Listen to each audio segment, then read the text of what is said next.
How to Succeed, or Stepping Stones to Fame and Fortune, by Orison Swett Marden. Chapter 17. Stick. Patience is the courage of the conqueror. It is the virtue par excellence of man against destiny, of the one against the world, and of the soul against matter. Therefore this is the courage of the gospel, and its importance, in a social view, its importance to races and institutions, cannot be too earnestly inculcated. Bulwer. Perpetual pushing and assurance put a difficulty out of countenance, and make a seeming impossibility give way. Jeremy Collier. To bear is to conquer fate. Campbell. The nerve that never relaxes, the eye that never blenches, the thought that never wanders, these are the masters of victory. Burke.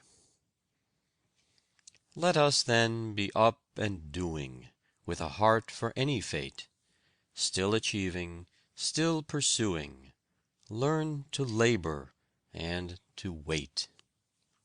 Longfellow. "How long did it take you to learn to play?" asked a young man of Gerardini. 12 hours a day for 20 years, replied the great violinist. Laman Beecher's father, when asked how long it took him to write his celebrated sermon on the government of God, replied, about 40 years. "If you will study a year, I will teach you to sing well," said an Italian music teacher to a pupil who wished to know what can be hoped for with study. "If 2 years, you may excel. If you will practice the scale constantly for 3 years, I will make you the best tenor in Italy. If for 4 years, you may have the world at your feet." Perceiving that Caffarelli had a fine tenor voice and unusual talent, a teacher offered to give him a thorough musical education free of charge, provided the pupil would promise never to complain of the course of instruction given. The first year the master gave nothing but the scales, compelling the youth to practice them over and over again. The second year it was the same, the third, and the fourth, the conditions of the bargain being the only reply to any question in relation to a change from such monotonous drill. The fifth year the teacher introduced chromatics and thorough bass, and at its close, when Caffarelli looked for something more brilliant and interesting, the master said, "Go, my son, I can teach you nothing more.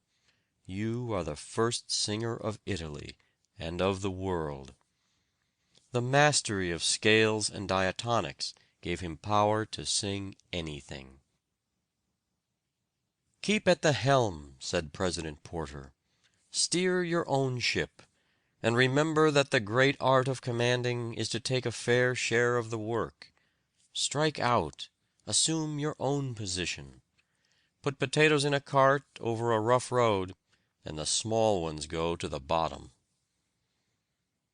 "Never depend upon your genius," said John Ruskin in the words of Joshua Reynolds. "If you have talent, industry will improve it. If you have none, industry will supply the deficiency." "The only merit to which I lay claim," said Hugh Miller, "is that of patient research. A merit in which whoever wills may rival or surpass me. And this humble faculty of patience, when rightly developed, may lead to more extraordinary development of ideas than even genius itself." Titian, the greatest master of color the world has seen, used to say, "White, red, and black, these are all the colors that a painter needs, but he must know how to use them." It took 50 years of constant hard practice to bring him to his full mastery. "How much grows everywhere if we do but wait!" exclaims Carlyle. "Not a difficulty but can transfigure itself into a triumph. Not even a deformity but if our own soul have imprinted worth on it will grow dear to us." Persistency is characteristic of all men who have accomplished anything great. They may lack in some other particular, have many weaknesses or eccentricities, but the quality of persistence is never absent in a successful man. No matter what opposition he meets, or what discouragements overtake him, he is always persistent. Drudgery cannot disgust him, obstacles cannot discourage him, labor cannot weary him. He will persist, no matter what comes or what goes. It is a part of his nature. He could almost as easily stop breathing. It is not so much brilliancy of intellect or fertility of resource as persistency of effort, constancy of purpose, that makes a great man. Persistency always gives confidence. Everybody believes in the man who persists. He may meet misfortunes, sorrows, and reverses, but everybody believes that he will ultimately triumph, because they know there is no keeping him down. Does he keep at it? Is he persistent? Is the question which the world asks of a man. Even the man with small ability will often succeed if he has the quality of persistence, where a genius without persistence would fail. "How hard I worked at that tremendous shorthand, and all improvement appertaining to it," said Dickens. I will only add to what I have already written of my perseverance at this time of my life, and of a patient and continuous energy which then began to be matured within me, and which I know to be the strong point of my character, if it have any strength at all, that there, on looking back, I find the source of my success. "I am sorry to say that I don't think this is in your line," said Woodfall the reporter, after Sheridan had made his first speech in Parliament. "You had better have stuck to your former pursuits." With his head on his hand, Sheridan mused for a time, then looked up and said, "It is in me, and it shall come out of me." From the same man came that harangue against Warren Hastings which the orator Fox called the best speech ever made in the House of Commons. "The man who is perpetually hesitating which of two things he will do first," said William Wirt, "will do neither. The man who resolves, but suffers his resolution to be changed by the first counter-suggestion of a friend, who fluctuates from opinion to opinion, from plan to plan, and veers like a weathercock to every point of the compass, with every breath of caprice that blows, can never accomplish anything great or useful. Instead of being progressive in anything, he will be at best stationary, and more probably retrograde in all." Great writers have ever been noted for their tenacity of purpose. Their works have not been flung off from minds aglow with genius, but have been elaborated and elaborated into grace and beauty, until every trace of their efforts has been obliterated. Bishop Butler worked 20 years incessantly on his Analogy, and even then was so dissatisfied that he wanted to burn it. Rousseau says he obtained the ease and grace of his style only by ceaseless inquietude, by endless botches and erasures.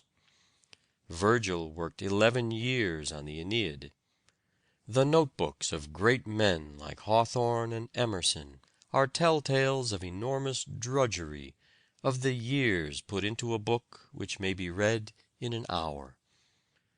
Montesquieu was 25 years writing his Esprit de Loi, yet you can read it in 60 minutes. Adam Smith spent 10 years on his Wealth of Nations.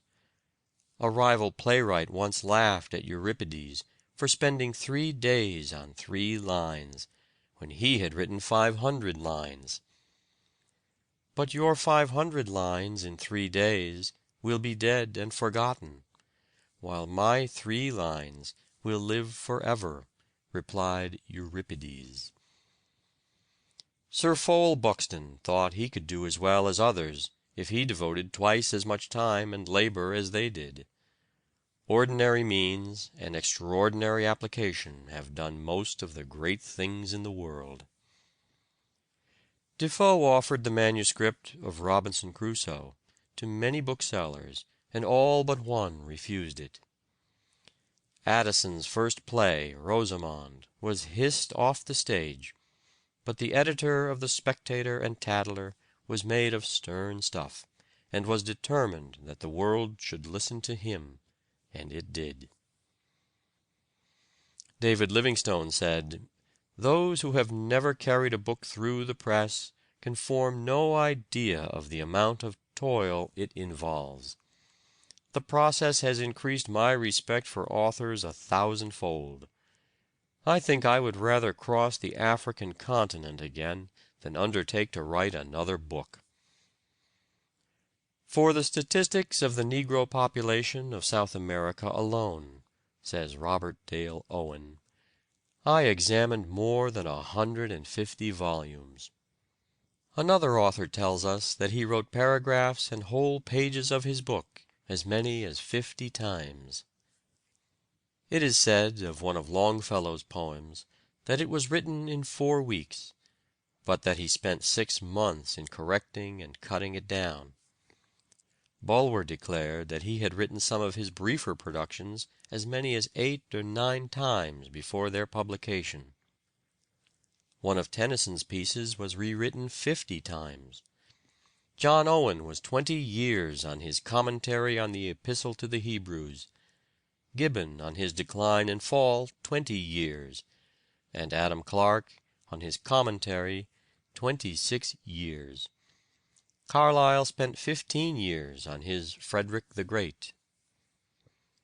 A great deal of time is consumed in reading before some books are prepared. George Eliot read 1,000 books before she wrote Daniel Deronda. Alison read 2,000 before he completed his history. It is said of another that he read 20,000 and wrote only 2 books. Virgil spent several years on the Georgics, which could be printed in 2 columns of an ordinary newspaper.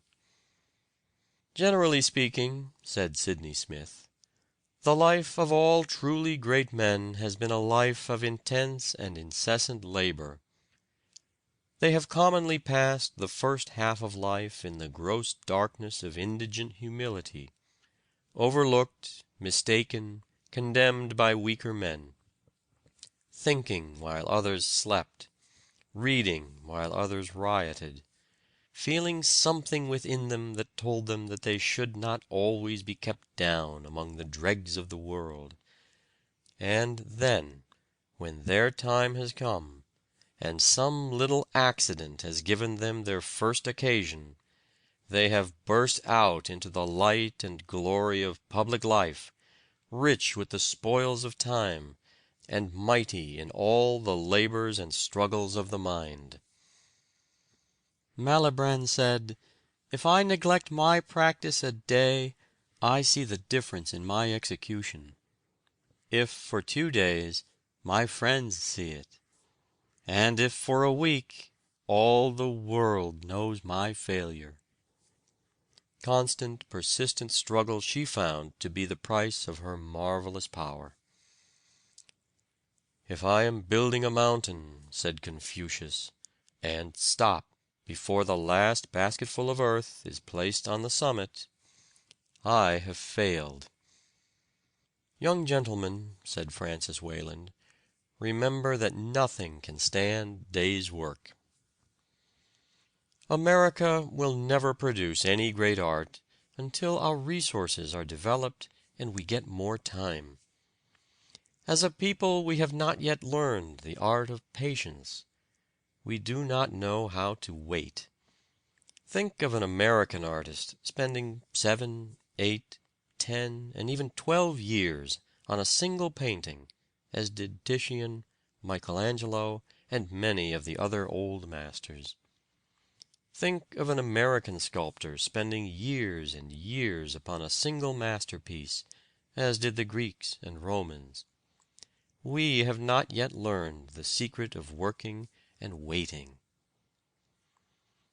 "The single element in all the progressive movements of my pencil," said the great David Wilkie, "was persevering industry." The kind of ability which most men rank highest is that which enables its possessor to do what he undertakes, and attain the object of his ambition or desire. The reader of a newspaper does not see the first insertion of an ordinary advertisement, says a French writer. The second insertion he sees but does not read. The third insertion he reads. The fourth insertion he looks at the price. The fifth insertion he speaks of it to his wife. The sixth insertion he is ready to purchase, and the seventh insertion he purchases. The large fees which make us envy the great lawyer or doctor are not remuneration for the few minutes' labor of giving advice, but for the mental stores gathered during the precious spare moments of many a year while others were sleeping or enjoying holidays. A client will frequently object to paying $50 for an opinion written in 5 minutes. But such an opinion could be written only by one who has read 100 law books. If the lawyer had not previously read those books, but should keep a client waiting until he could read them with care, there would be fewer complaints that fees of this kind are not earned.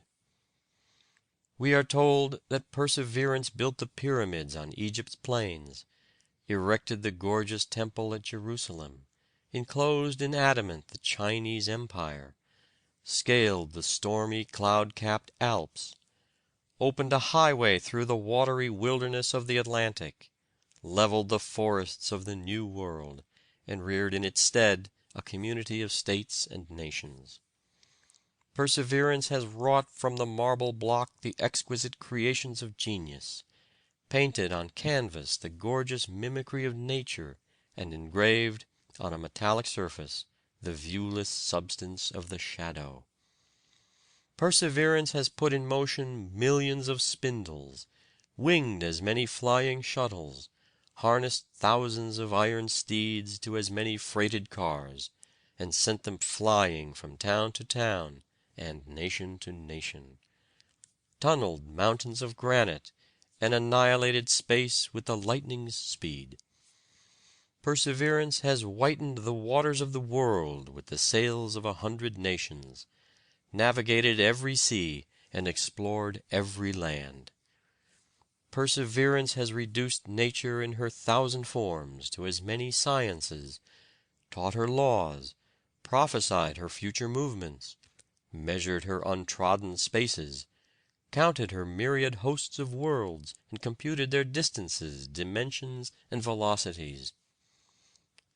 Whoever is resolved to excel in painting, or indeed in any other art, said Reynolds, must bring all his mind to bear upon that one object from the moment that he rises till he goes to bed. "If you work hard 2 weeks without selling a book," wrote a publisher to an agent, "you will make a success of it." "Know thy work and do it," said Carlyle, "and work at it like a Hercules. One monster there is in the world, an idle man." End of chapter 17.